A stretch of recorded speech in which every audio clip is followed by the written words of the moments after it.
Hello everybody, this is Bupinder's Tube. Welcome to my channel. Today I want to show you how to freeze a column, a row, or any column or row together. Let's start with a simple one. First, let's try to freeze just the first row. All you need to do is to go to the View tab in here by clicking here and then going to this freeze pans, selecting that and just selecting freeze top row. And now our top row is frozen, as you can see. So we move down and it shows it. So now we can unfreeze that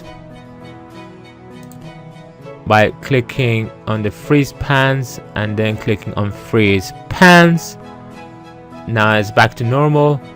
Same thing we can do with the first column by clicking on here, and now the first column is frozen. And similarly you can unfreeze the first column. But now what if you wanna freeze both columns and rows, and any number of rows and columns, not just the first one?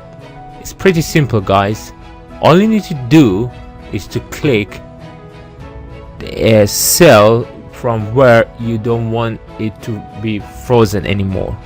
For example, I select this cell, which is G2, and if I go to the freeze pans and click on freeze pans, now everything to its columns, every column to its left are frozen, and any rows to its top are frozen. For example, now if I move left, you can see the left is frozen, and if I move down, you can see the top row is frozen.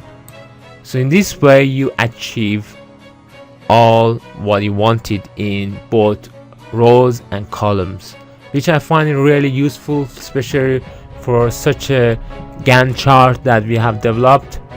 And I hope you learned a bit more about Excel now, and if this was useful, please don't forget to subscribe, and I hope I will see you in my next Excel tutorial, which you can click by clicking on one of these videos on the screen. Thanks for watching.